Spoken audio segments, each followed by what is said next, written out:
Hey, do you like to make a lot of money but you hate selling? Then you're gonna love this week's business book review.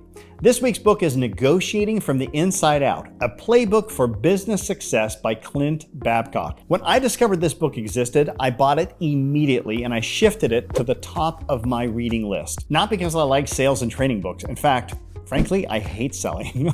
Always have, but I know Clint Babcock.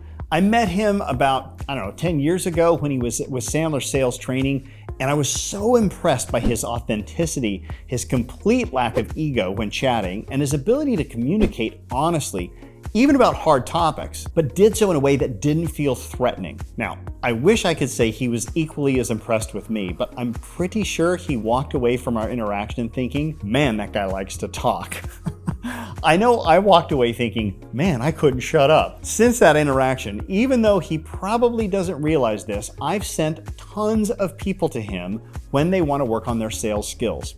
Macy and I give this book a 5 out of 5 head tilts, even though the book starts out, frankly, a little bit slow for me personally. Clint starts off the book discussing the internal side of negotiating by being mentally prepared, and then he kind of moves into a high-level overview of the DISC personality profiling system. To me, it read more like a book report covering the facts, but didn't really get into his personal interpretation, which is what I wanted, right? By the way, that's not meant to be a criticism either. To be frank, I probably had an unfair expectation based upon my personal experience with him.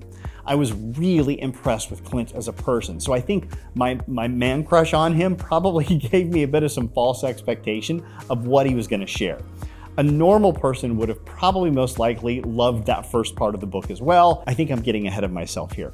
The book is broken into 3 parts. The first part has everything to do with the internal or the mental side of selling. And he pulls from various psychological studies that you might normally not associate with selling, like transactional analysis. But he does an exceptional job drawing the parallels between, say, like relationship dynamics in life, where people show up as victims or rescuers and persecutors, and how those dynamics play roles in selling as well. He breaks people into 3 types of negotiators: the amateur, the tactician, and the strategist. And he provides strategies on how to identify them and also how to respond to each of them. And that's when he gets into part 2, which he calls his playbook, and he identifies 12 gambits that people use in negotiation to tip the scales to their favor. And this was when the book just overflowed with brilliance. The 12 gambits are fait accompli, where the prospect lays out all of the terms as sort of a take it or leave it approach. The best and final offer, where a prospect says something like, I don't have time to go back and forth, just give me your best price. The flinch, where the prospect reacts with something like, wow, that was a lot more than I was expecting.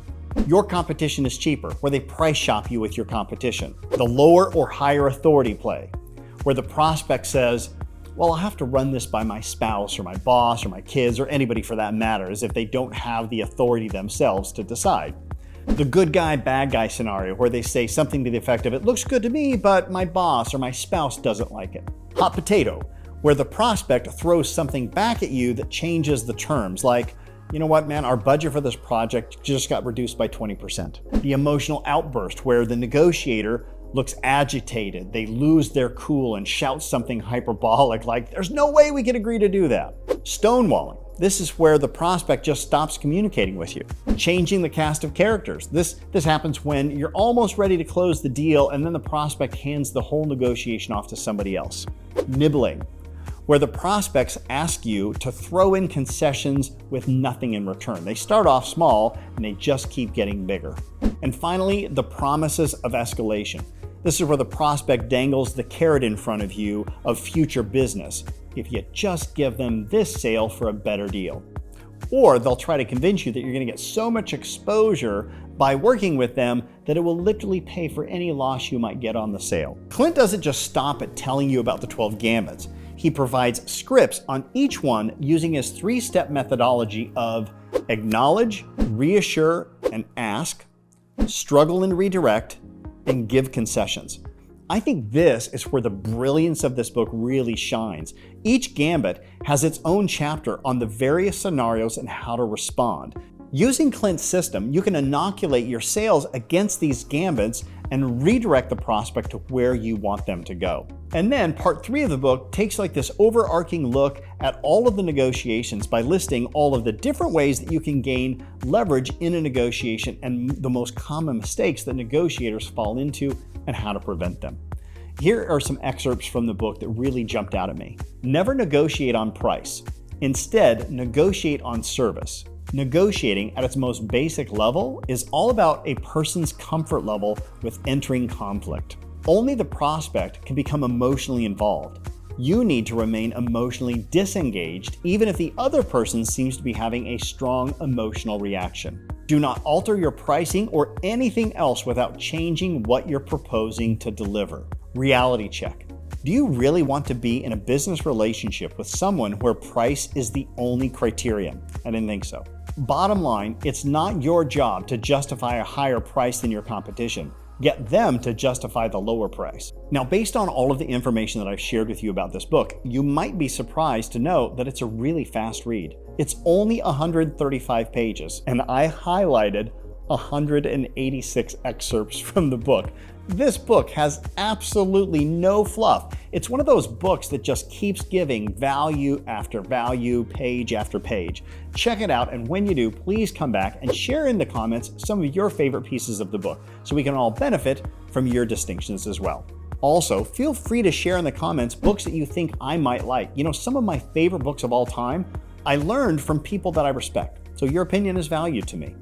Also, if you've enjoyed this video, I'd be honored if you like the video and subscribe as well so that when I release another book review, you're going to be one of the first people to know.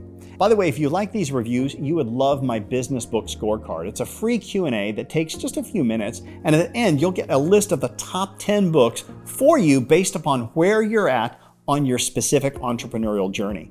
You know, the reality is all books can become a 5 out of 5 if you read them at the right time in your business development. Why waste time reading books that don't apply directly to you? I've already sorted through over 500 business books to share with you the top 10 books that would be most applicable to you and where you're at in your business. And the link to that scorecard is in the descriptions. All right, until the next review, let's both try a little harder to be a little better. Thank you so much for taking the time to watch that book review. If you liked it, I think you might like this one as well. Check it out.